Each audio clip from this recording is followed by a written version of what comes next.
365 రోజుల బైబిల్ పఠన ప్రణాళికలో 295వ రోజు అక్టోబర్ 22వ తారీఖు 2023.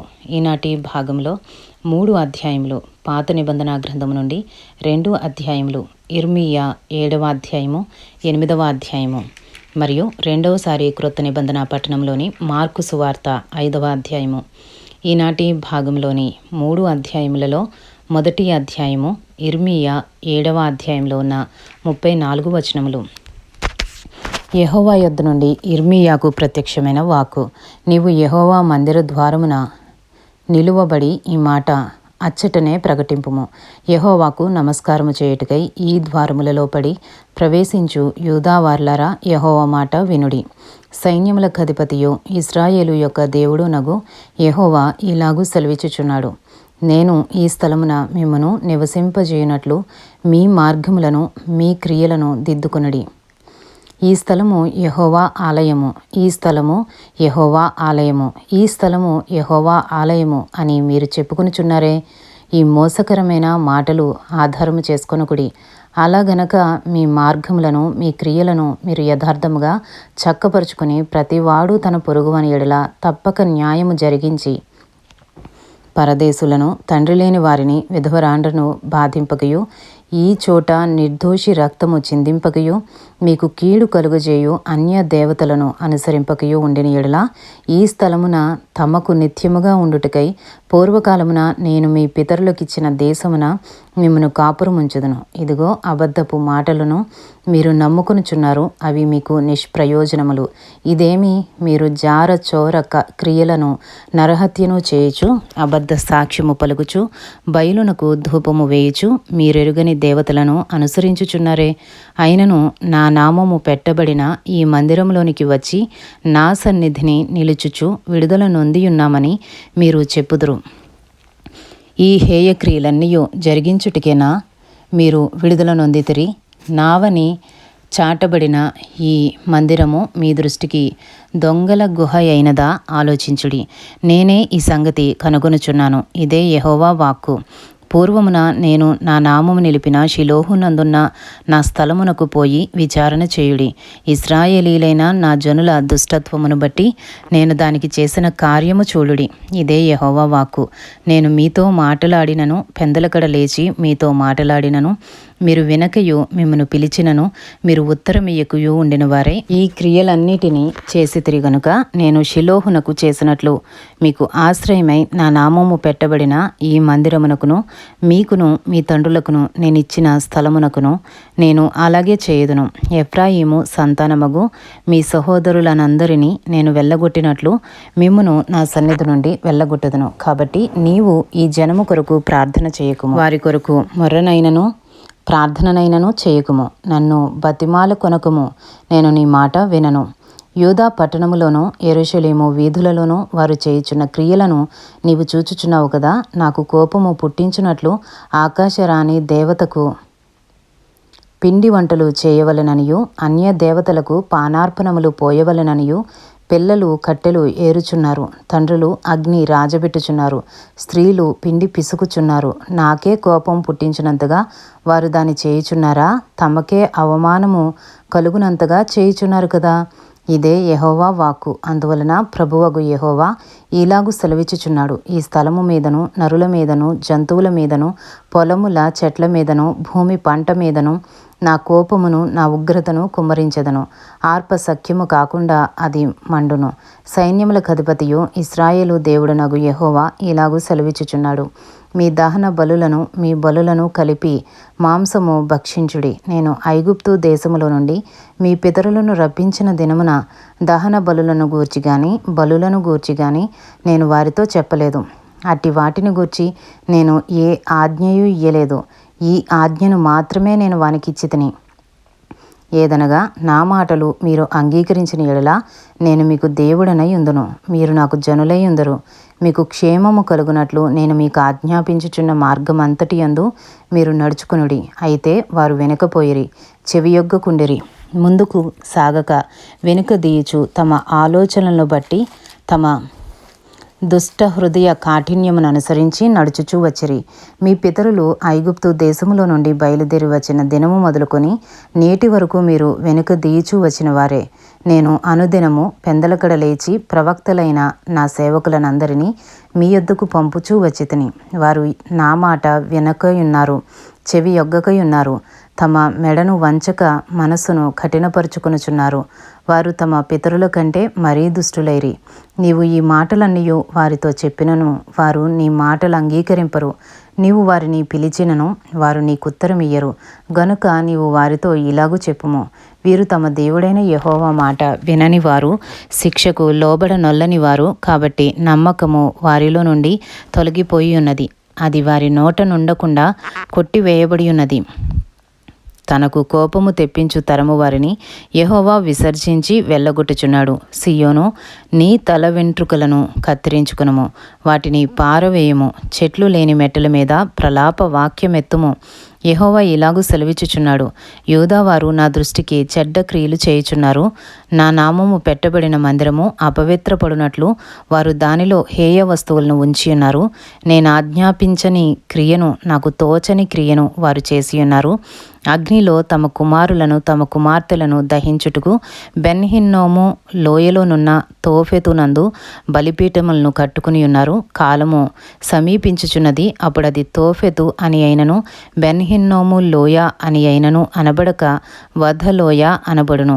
పాతిపెట్టుటకు స్థలము లేకపో వరకు తోఫెతులో శవములు పాతిపెట్టబడును. ఇదే యెహోవా వాక్కు. ఈ జనుల శవములు ఆకాశ పక్షులకును భూజంతువులకును ఆహారమగును. వాటిని తోలివేయువాడు లేకపోవను. ఉల్లాసధ్వనియు ఆనందధ్వనియు పెండ్లి కుమారుని స్వరమును పెండ్లి కుమార్తె స్వరమును యూదా పట్టణములలోనూ యెరూషలేము వీధులలోనూ లేకుండా చేసేదను. ఈ దేశము తప్పక పాడైపోవను. ఇంతటితో ఇర్మీయా 7వ అధ్యాయంలో ఉన్న 34 వచనములు పూర్తి చేయబడినవి.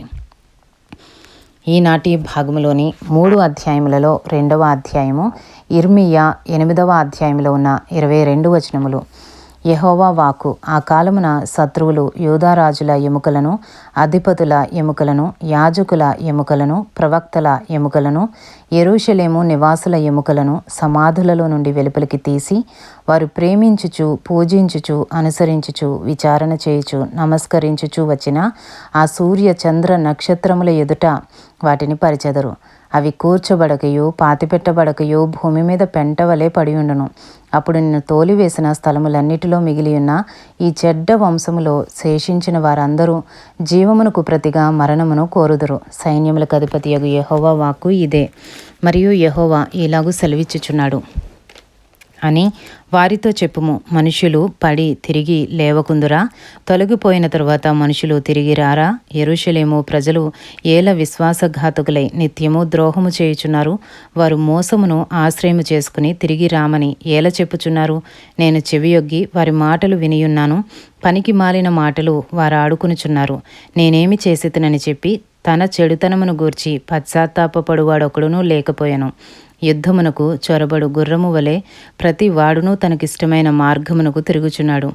ఆకాశములకెగురు సంకుబుడి కొంగయైనను తన కాలము నెరుగును. తెల్ల గువ్వయు మంగళ కత్తి పెట్టయు ఓదె కొరకును తాము రావలసిన కాలమును ఎరుగును. అయితే నా ప్రజలు యెహోవా న్యాయ విధిని ఎరుగరు.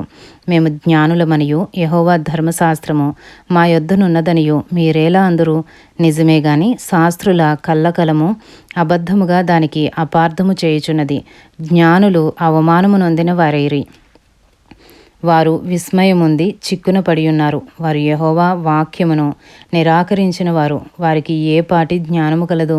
గనుక వారి భార్యలను అన్యులకు అప్పగింతును. వారిని జయించు వారికి వారి పొలములను అప్పగింతును. అల్పులేమి ఘనులేమి అందరూ మోసము చేసి దోచుకునివారు. ప్రవక్తలేమి యాజకులేమి అందరూ వంచకులు. సమాధానము లేని సమయమున సమాధానము సమాధానము అని వారు చెప్పుచు నా జనుల గాయమును పైపైన మాత్రమే బాగు చేయుదురు. తాము హేయమైన క్రియలు చేయుచున్నందున సిగ్గుపడవలసి వచ్చెను గాని వారు ఏమాత్రమును సిగ్గుపడరు. అవమానము నొందితిమని వారికి తోచనే లేదు గనుక పడిపోవు వారిలో వారు పడిపోవుదురు. నేను వారిని విమర్శించు కాలమున వారు తొట్టిల్లుదురని యెహోవా సెలవిచ్చుచున్నాడు. ద్రాక్ష చెట్టున ఫలములు లేకుండునట్లును, అంజూరపు చెట్టున అంజూరపు పండ్లు లేకుండునట్లును, ఆకులు వాడిపోవునట్లును నేను వారిని బొత్తిగా కొట్టివేయుచున్నాను. వారి మీదికి వచ్చు వారిని నేనాలాగున పంపుచున్నాను. ఇదే యెహోవా వాక్కు. మనమేల కూర్చుండి ఉన్నాము. మనము పోగుబడి ప్రాకారములు గల పట్టణములలోనికి పోదము. అక్కడనే చచ్చిపోదము రండి. యెహోవాయే మనలను నాశనము చేయుచున్నాడు. ఆయనకు విరోధముగా మనము పాపము చేసినందున మన దేవుడైన యెహోవా మనకు విషజలమును త్రాగించుచున్నాడు. మనము సమాధానము కొరకు కనిపెట్టుకునిచున్నాము గాని మేలేమియు రాదాయను. క్షేమము కొరకు కనిపెట్టుచున్నాము గాని భీతియే కలుగుచున్నది అని చెప్పుదురు. దాను నుండి వచ్చువారి గుర్రముల బుసలు వినబడెను. వారి గుర్రముల సకిలింపు ధ్వని చేత దేశమంతయు కంపించుచున్నది. వారు వచ్చి దేశమును అందులోనున్న యావత్తును నాశనము చేయుదురు. పట్టణమును అందులో నివసించు వారిని నాశనము చేయుదురు. నేను మిడునాగులను మీలోనికి పంపుచున్నాను. అవి మిమ్మును కరుచును. వాటికి మంత్రము లేదు. ఇదే యెహోవా వాక్కు. నా గుండె నా లోపల సొమ్మసిల్లుచున్నది. నేను దేని చేత దుఃఖోపశాంతి నొందుదును?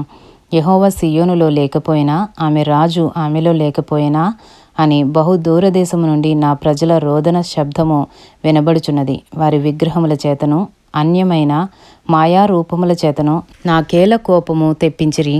కోతకాలము గతించియున్నది, గ్రీష్మకాలము జరిగిపోయాను. మనము రక్షణ నొందకయే ఉన్నాము అని చెప్పుదురు. నా జనుల వేదనను బట్టి నేను వేదన పడుచున్నాను, వ్యాకుల పడుచున్నాను. ఘోర భయము నన్ను పట్టియున్నది.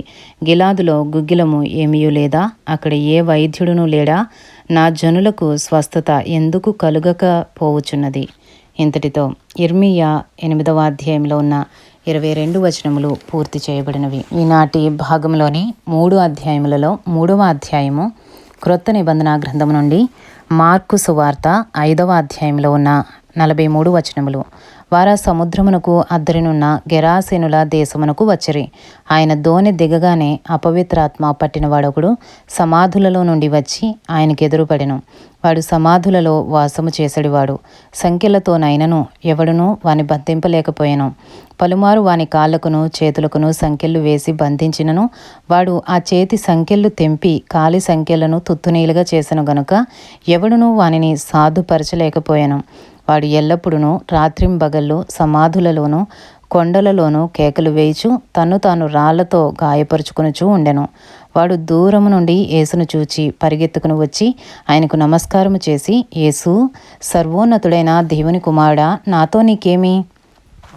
నన్ను బాధపరచకుమని దేవుని పేరట నీకు ఆనబెట్టుచున్నానని బిగ్గరగా కేకలు వేశాను. ఎందుకనగా ఆయన అపవిత్రాత్మ ఈ మనుషుని విడిచిపోమ్మని వానితో చెప్పాను. మరియు ఆయన నీ పేరేమని వాని అడుగగా వాడు నా పేరు సేన, ఏలైనగా మేము అనేకులమని చెప్పి తమ్మును ఆ దేశంలో నుండి తోలివేయవద్దని ఆయనను మిగుల బతిమాలుకొనెను.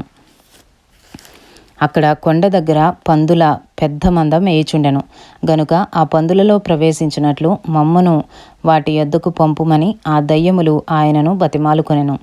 యేసు వాటికి సెలవీయగా ఆ పవిత్రాత్మలు వానిని విడిచి పందులలో ప్రవేశింపగా ఇంచుమించు 2000 సంఖ్య గల ఆ మంద ప్రపాతము నుండి సముద్రపు దారిని వడిగా పరిగెత్తుకుని పోయి సముద్రములో పడి ఊపిరి తిరుగక చచ్చెను.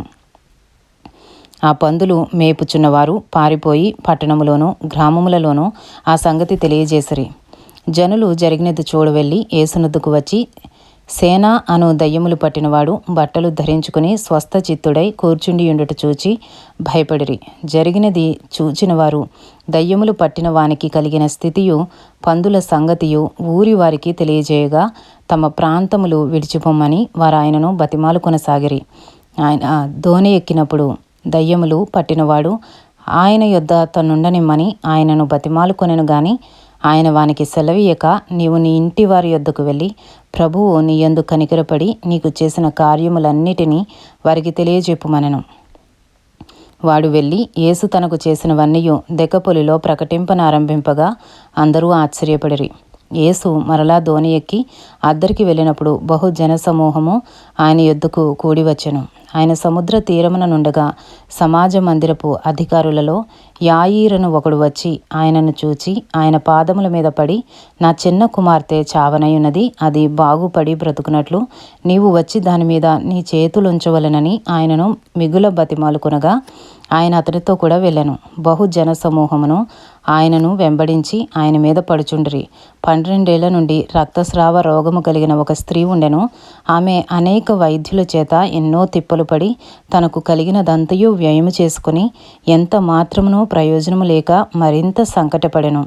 ఆమె యేసును గూర్చి విని, నేను ఆయన వస్త్రములు మాత్రము ముట్టిన బాగుపడుదుననుకుని జనసమూహములో ఆయన వెనుకకు వచ్చి ఆయన వస్త్రము ముట్టెను. వెంటనే ఆమె రక్తధార కట్టెను గనుక తన శరీరములోని ఆ బాధ నివారణ అయినదని గ్రహించుకొనెను. వెంటనే యేసు తనలో నుండి ప్రభావము బయలువెళ్ళెనని తనలో తాను గ్రహించి జనసమూహము వైపు తిరిగి, నా వస్త్రములు ముట్టినదెవరని అడుగుగా, ఆయన శిష్యులు, జనసమూహము నీ మీద పడుచుండుట చూచుచున్నావే, నన్ను ముట్టినదెవడని అడుగుచున్నావా అనిరి. ఆ కార్యము చేసిన ఆమెను కనుగొనవలెనని ఆయన చుట్టూ చూచెను. అప్పుడు ఆ స్త్రీ తనకు జరిగినది ఎరిగి భయపడి వణుకుచూ వచ్చి ఆయన ఎదుట సాగిలపడి తన సంగతి అంతయు ఆయనతో చెప్పెను. అందుకు ఆయన, కుమారి, నీ విశ్వాసము నిన్ను స్వస్థపరిచెను, సమాధానము గలదానవై పొమ్ము, నీ బాధ నివారణయ్యై నీకు స్వస్థత కలుగుగాక అని ఆమెతో చెప్పెను. ఆయన ఇంకను మాటలాడుచుండగా సమాజ మందిరపు అధికారి ఇంటి నుండి కొందరు వచ్చి, నీ కుమార్తె చనిపోయినది, నీవిక బోధకుని ఎందుకు శ్రమ పెట్టుదు అనిరి. యేసు వారు చెప్పిన మాట లక్ష్యపెట్టక, భయపడకుము, నమ్మిక మాత్రముంచుమని సమాజ మందిరపు అధికారితో చెప్పి, పేతురు, యాకోబు సహోదరుడగు యోహాను అనువారిని తప్ప మరి ఎవరినైనాను తన వెంబడి రానియ్యక సమాజ మందిరపు అధికారి ఇంటికి వచ్చి వారు గొల్లుగా నుండి చాలా ఏడ్చుచు ప్రలాపించుచు నుండుట చూచి లోపలికి పోయి, మీరేలా గొల్లు చేసి ఏడ్చుచున్నారు? ఈ చిన్నది నిద్రించుచున్నదే గాని చనిపోలేదని వారితో చెప్పెను. అందుకు వారు ఆయనను అపహసించిరి. అయితే ఆయన వారిని అందరినీ బయటకు పంపివేసి ఆ చిన్నదాని తల్లిదండ్రులను తనతో ఉన్నవారిని వెంటబెట్టుకుని ఆ చిన్నది పరుండియున్న గదిలోనికి వెళ్ళి ఆ చిన్నదాని చేయి పట్టి, తలీతాకుమి అని ఆమెతో చెప్పెను. ఆ మాటకు, చిన్నదానా లెమ్మని నీతో చెప్పుచున్నానని అర్థము. వెంటనే ఆ చిన్నది లేచి నడవసాగెను. ఆమె 12 సంవత్సరముల ప్రాయము గలది. వెంటనే వారు బహుగా విస్మయముందిరి. జరిగినది ఎవనికీ తెలియకూడదని ఆయన వారికి గట్టిగా ఆజ్ఞాపించి ఆమెకు ఆహారము పెట్టుడని చెప్పెను. ఇంతటితో మార్కు సువార్త 5వ అధ్యాయంలో ఉన్న 43 వచనములు పూర్తి చేయబడినవి. ఈనాటి భాగములో 3 అధ్యాయములు, ఇర్మియా 7వ అధ్యాయము, 8వ అధ్యాయము మరియు మార్కు సువార్త 5వ అధ్యాయము పూర్తి చేయబడినవి. Thank you lord.